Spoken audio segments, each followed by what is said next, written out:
Bonjour à toutes et à tous et bienvenue sur la chaîne Akamoshi pour ce nouvel épisode des reviews du show du 4 janvier de New Japan Pro Wrestling. Et aujourd'hui, on va reviewer l'année 2004, enfin le show de l'année 2004 plutôt.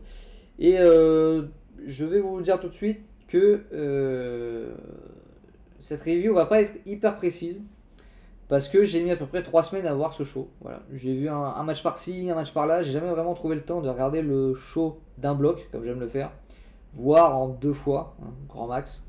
Là j'ai vraiment mis 3 semaines à regarder le show pardon. Voilà, avec un match par-ci, 2 matchs par-là, un match par-ci, un match par-ci. Donc voilà, les matchs qui ont plus de 2 semaines, 2 semaines ou plus, je m'en souviens pas trop. Mais voilà. Je vais essayer de reviewer ça le plus clairement possible. C'est pas une review qui va être très longue je pense du coup, par la même occasion. Donc voilà, il y a eu pas mal de matchs de pré-show que j'ai pas regardé. Donc voilà. L'opener, c'était Taguchi contre Yasuzawa. Donc, voilà, de 1 quart. Voilà, je me souviens pas vraiment de ce match. C'était il y a 3 semaines, ça m'a pas marqué spécialement. Ensuite, on a un match par équipe pour les championnats par équipe. Junior entre Jado et Gedo qui sont les champions qui détiennent les ceintures. Et ils vont défendre contre Tiger Mask, j'allais dire Ultimo Dragon, contre Tiger Mask pardon, et Hurt, à savoir Minoru Tanaka. Voilà, dans un match qui va durer plus d'un quart d'heure, ça va durer 17 minutes. J'ai mis 3 étoiles à ce match. C'est plutôt un match solide, mais en gros, l'histoire du match, ça tourne autour du fait que les heals, ils prennent l'avantage en trichant. Voilà, ils reprennent l'avantage en trichant. Généralement, les transitions entre l'équipe face qui domine et l'équipe heal qui domine, ça va surtout faire soit les heals trichent et reprennent l'avantage, soit les face font des spots et reprennent l'avantage. Voilà. Ils utilisent un peu leur capacité athlétique, aérienne, etc. pour prendre l'avantage. Donc voilà. Généralement j'aime bien ce genre d'opposition de style, mais je trouve qu'ils ont fait un match beaucoup trop basique pour le temps d'antenne qu'ils ont pris. Ils ont pris 17 minutes de match. Franchement, le match qu'ils ont fait, ça aurait été très bien en 10-12 minutes. Si ils avaient voulu faire 17 minutes comme ils l'ont fait, je pense qu'il aurait fallu rajouter un petit quelque chose de différent. Ce qui n'a pas été le cas. Donc un match solide quand même, un bon 3 étoiles. Donc voilà. Ensuite, on a un match entre Takashi Sugiura et Joshi Naiger pour un 17 minutes également. Voilà. Les matchs ont eu pas mal de temps d'antenne sur ce show, ce qui est plutôt agréable et ce qui va expliquer la bonne note du show de manière générale. Donc ce match est pour le championnat GHC Junior Heavyweight, donc pour le championnat de la NOAH. Donc voilà, 3 1/4, match solide. RAS quand même malgré tout. Voilà, des bonnes séquences au sol, même si on a déjà vu des choses bien meilleures ailleurs. Donc voilà. Voilà. Je pense que ça va être une review assez rapide. Donc ensuite on a un excellent combat là par contre entre Hiroshi Tanahashi et Yutaka Yoshi, Yutaka Yoshi, qui va durer 17 minutes là encore, mais cette fois pour un excellent 3-3 quarts. Yoshi, pour ceux qui ne le connaissent pas, donc je crois qu'il a fait ses débuts l'année d'avant en 2003 ou en 2002. En gros, pour faire simple, c'est un peu un Otis. Voilà, il a le gabarit d'Otis. Il se déplace quand même peut-être un peu mieux que Otis. Voilà. Niveau physique, c'est à peu près ça. Et autour, tu as un Hiroshi Tanahashi qui est excellent. Et en face, par contre, tu as un Hiroshi Tanahashi qui tourne autour justement et qui est vraiment excellent. Il fait une perf individuelle exceptionnelle. Je vous dis, c'est un peu comme aujourd'hui si quelqu'un chez WWE réussissait à avoir un 3-3 quarts contre Otis. Voilà, c'est pas Otis qui va être le garant de la qualité du match, spécialement. Donc il faut vraiment que le mec en face fasse une excellente performance pour en arriver là. Donc ce qui est fait grâce à Tanahashi, qui va être au four et au moulin dans ce match. Il va tout faire pour rendre ses phases de domination intéressantes. Il va essayer d'apporter de la vitesse à chaque fois qu'il va pouvoir. Quand Yoshi va être en phase de domination, Tanahashi, il va tout faire pour rendre la phase de domination crédible et intéressante. Donc c'est vraiment chouette. Des phases lentes forcément parce que bon, il y a quand même un très gros gabarit un gros gabarit dans le match. Voilà, quelques séquences un peu faibles niveau selling, mais c'est normal dans le sens où Yoshi va très souvent écraser Tanahashi avec son poids, donc ce qui est censé affaiblir beaucoup Tanahashi. Mais sur certaines séquences, Tanahashi va un peu ne pas trop vendre ce genre d'offense pour pouvoir rapporter du dynamisme au combat. Donc bon, le point faible, si tu veux, est fait de manière à pouvoir apporter un point positif. C'est pas fait de manière un peu bête. Je pense que Tanahashi c'est très bien ce qu'il fait, ce qu'il faisait déjà en 2004 d'ailleurs. Mais voilà, c'est pas non plus hyper gênant, si tu veux. C'est pas Hawk qui nocelle de manière totalement débile, si tu veux. Il y a un truc derrière. Donc voilà. Très très bon match. Ce match-là d'ailleurs va intégrer le top 10 des meilleurs matchs des shows du 4 janvier. Donc voilà. Et il y a un match un peu plus tard qui va intégrer le podium, même je pense, des meilleurs shows. Derrière, on a un match tag entre Josh Barnett et Lizuka contre Katsuyori Shibata et Murakami qui va durer 16 minutes. Là, je trouve que c'est un peu long. J'ai mis 3 étoiles parce que c'est un match qui pue le MMA, hein, faut quand même le dire. Et moi, je suis très souvent captivé par ce genre d'atmosphère. C'est-à-dire que ce soit du MMA ou de la boxe, quand c'est des combats un peu legit, quand c'est des combats complètement legit, voilà, t'es jamais à l'abri qu'il se passe un truc. Voilà, il y a une droite qui peut partir, KO. Au MMA, voilà, une séquence au sol, une petite seconde d'inattention, boum, peut y avoir un étranglement, c'est fini. Voilà, cette atmosphère où tout peut se passer à n'importe quel moment, j'aime beaucoup. Et quand ça arrive dans le catch avec des mecs du MMA qui viennent au catch, voilà, c'est des choses qui me font toujours plonger dedans. J'aime beaucoup. Alors après là c'est du shoot wrestling, hein, c'est pas du MMA, hein, c'est pas du combat legit. Mais ces atmosphères là c'est vraiment des choses que j'aime beaucoup. Et malgré le fait que le match soit pas hyper emballant, l'atmosphère qui s'en dégage, qui me captive, me fait aimer ce match. Donc voilà, je lui ai mis 3 étoiles après, hein, c'est pas une tuerie. Mais voilà. Voilà. Juste petit point pour raconter un peu le match. Barnett et Murakami, qui sont les deux combattants de MMA de ce match, vont passer leur temps à se tourner autour. Voilà. Jusqu'à la confrontation. Et d'ailleurs, j'avais précisé dans, je sais plus si c'était dans l'édition 2003 ou 2002, dans un match à peu près similaire, où tu as une ambiance un peu de shoot avec des mecs de MMA. J'avais dit que j'avais rarement vu quelqu'un faire la serpillière comme Shinsuke Nakamura avait fait la serpillière dans le match en question. Et ben j'ai trouvé une plus grosse serpillière que Nakamura dans ce match-là. Et c'est Lizuka. Donc c'est pour dire à quel point Lizuka passe pour une grosse merde et se fait maltraiter, violenter par Murakami qui prend, je trouve quand même, un peu trop de liberté dans ce match-là. Comme ça avait été le cas pour Nakamura. Enfin, c'est pas un Murakami, je crois. Mais voilà. Non, c'est pas un Murakami du tout. Donc voilà. Le pauvre, il prend vraiment beaucoup trop cher, Izuka. Ensuite, on a un match totalement oubliable et indispensable. Il s'agit de Minoru Suzuki qui fait ses débuts lors des shows du 4 janvier contre Osamu Nishimura. Donc en fait, j'ai mis 2,5 à ce match-là. C'est exactement le même match qui a eu lieu l'année d'avant entre Nishimura toujours et Fujinami. Je crois que cette fois c'était un opener par contre. Où l'histoire du match c'était deux mecs très techniques. Fujinami le domine, mais Nishimura il trouve toujours une sortie et à la fin il piège Fujinami et c'est lui qui prend la victoire. Et bien là ça va être le même registre. Ça va être Suzuki qui va dominer techniquement Nishimura. Nishimura il va toujours trouver une porte de sortie et à un moment Nishimura il va gagner. Voilà. Ça va être exactement le même match. Le problème, même si je trouve que le match il est un peu mieux dans l'idée, je trouve que il a un gros point faible, c'est la différence entre Suzuki et Nishimura. Parce que Suzuki il est beaucoup plus jeune, il est beaucoup plus frais, il est beaucoup plus dynamique que Nishimura. Et malgré le fait que je comprenne la trame du match, je trouve qu'il y a trop de moments dans le match où tu te dis mais Suzuki peut largement gagner là. Dans le match de l'année d'avant, tu comprends que Fujinami, il est quand même vieux, machin, même s'il domine, il a du mal à le dominer dans l'idée. Mais c'est pas une domination facile si tu veux. Faut quand même que Fujinami s'emploie. Alors que Suzuki, t'as l'impression qu'en marchant, il le bouffe quoi. T'as l'impression qu'il y a plein de moments où il peut gagner le match. Et voilà, tu comprends même pas comment il peut perdre. Même si rien d'inattention, comme c'est le cas, tu fais, mais c'est pas crédible en fait. Après, ça dure pas longtemps, ça dure moins de 10 minutes, mais bon, c'est pas du tout crédible. Ensuite, on a un match voilà, entre Genichiro Tenryo et Manabu Nakanishi qui dure 10 minutes. 10 minutes 20, match court, voilà, qui débute avec pas mal d'intensité. Voilà, une bonne brawl qui part rapidement à l'extérieur du ring. Voilà. Bon, après Nakanishi, comme d'habitude, il est booké beaucoup trop fort. Voilà, c'est chiant. Bon. J'aime pas trop ce genre de booking des mecs.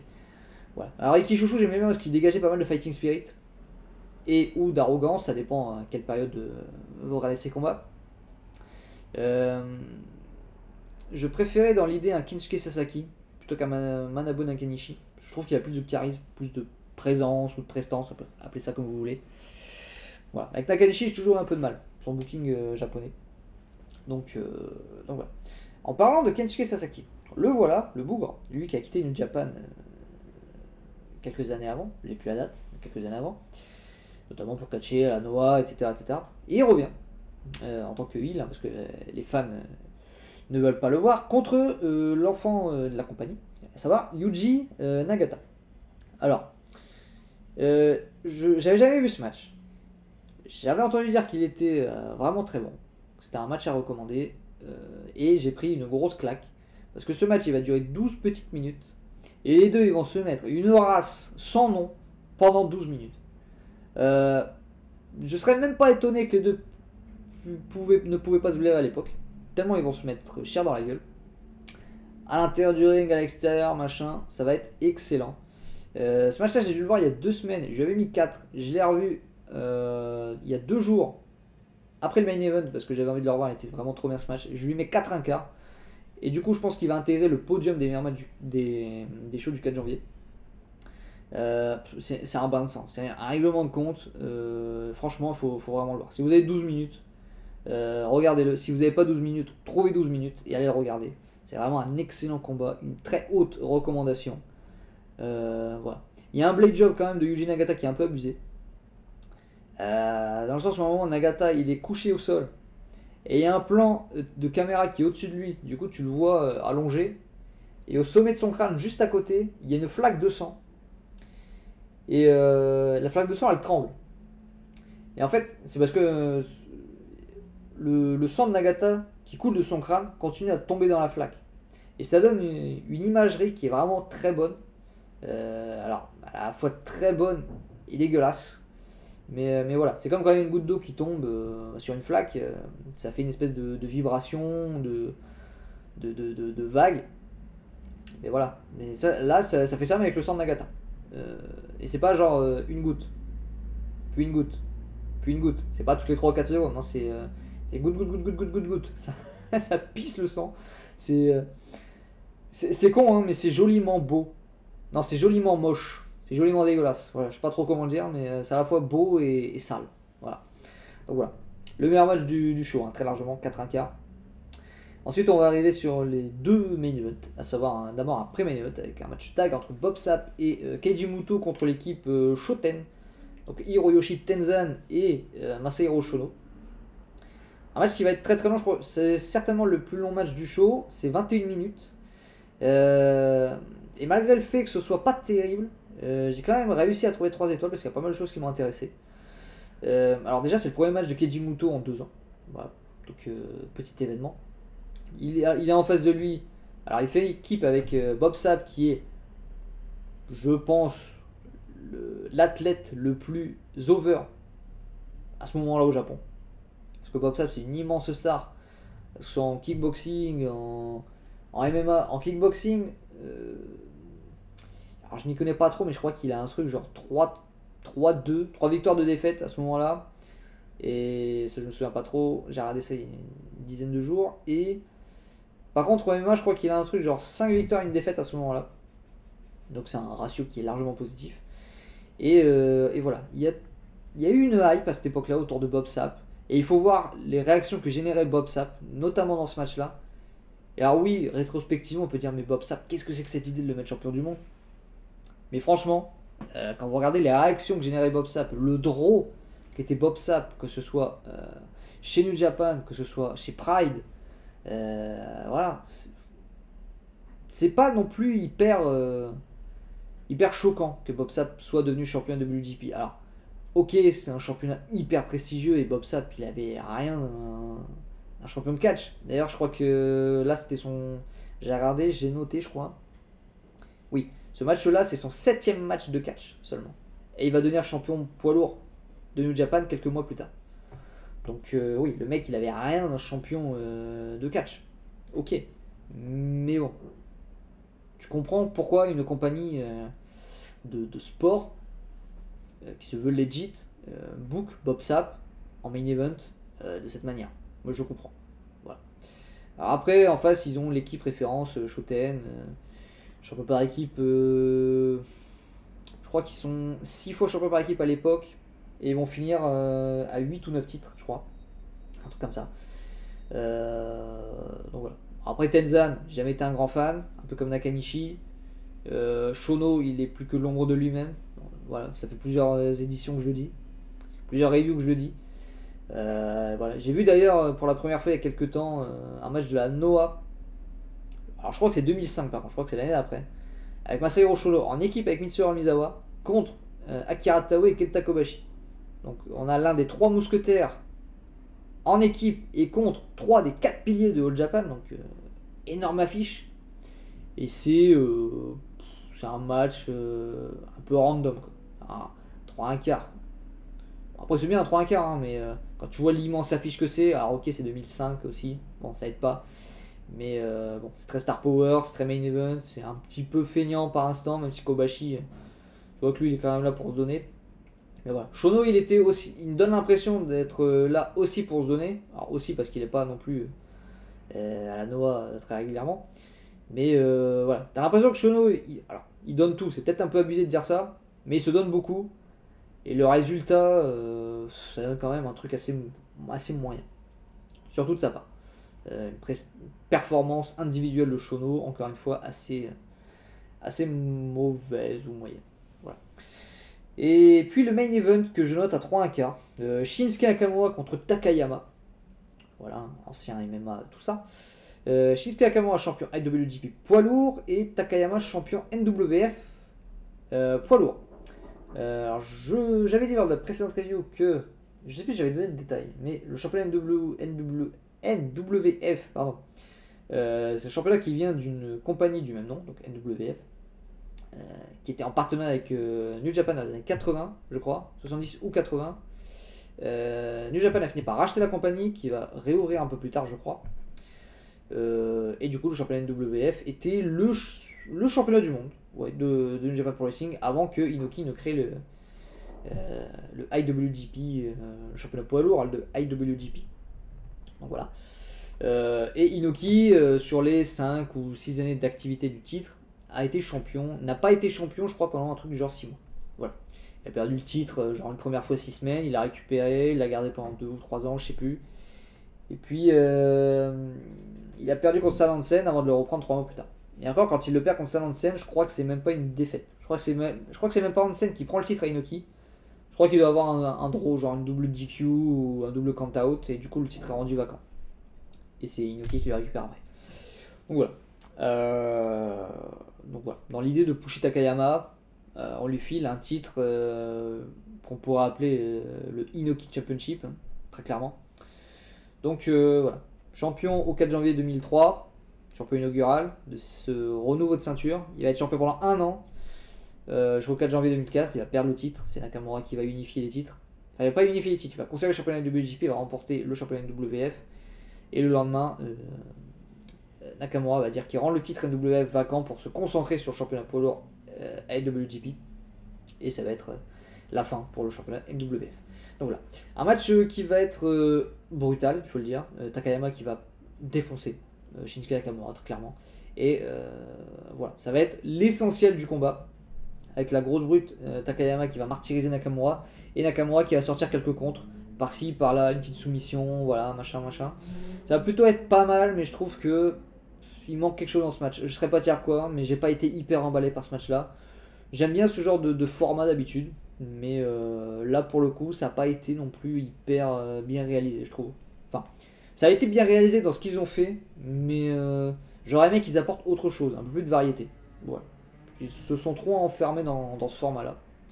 Mais bon, après voilà, c'était le match, la construction du match a été faite uniquement pour que tout le public soit en faveur de Nakamura.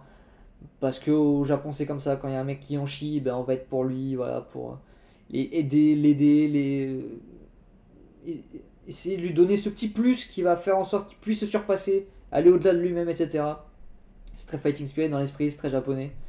Donc voilà, le, le, le but du match a été atteint parce que la foule est complètement pour Nakamura. Et voilà. Mais malgré tout, j'aurais aimé un autre type de match, un autre scénario. Voilà. Donc c'est là-dessus que cette review va se terminer. Une review pas non plus hyper pointue sur tous les matchs, notamment les plus vieux, qui sont donc les matchs de début de carte et qui sont donc les moins importants. Donc dans l'absolu, vous allez me dire c'est pas grave. Donc voilà, j'ai mis la note de 6,5 à ce show, qui est un show très solide malgré tout. Alors c'est peut-être parce que je l'ai vu en plusieurs fois, et en beaucoup de fois, et sur un très grand laps de temps. Et donc du coup, même les matchs qui sont un peu moyens, ils m'ont pas trop plombé, parce que c'est un peu le seul match que j'ai vu à ce moment-là. Et puis j'en ai revu un autre 3 ou 4 jours plus tard, qui même s'il était pas exceptionnel, et ben ça m'a pas plombé.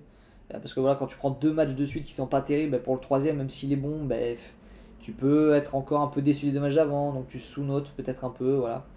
Donc voilà, c'est la meilleure manière de noter un show, c'est quand même de le regarder en un bloc, voire en deux, voire en trois si c'est très très long. Mais bon, si c'est un show très très long, bah, du coup c'est pénalisé, hein.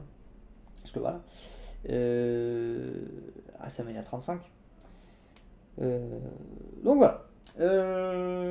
Les bons matchs ont été bons, et il y a eu 2 excellents matchs. Voilà, un show global solide, 6,5, 2 très très bons matchs.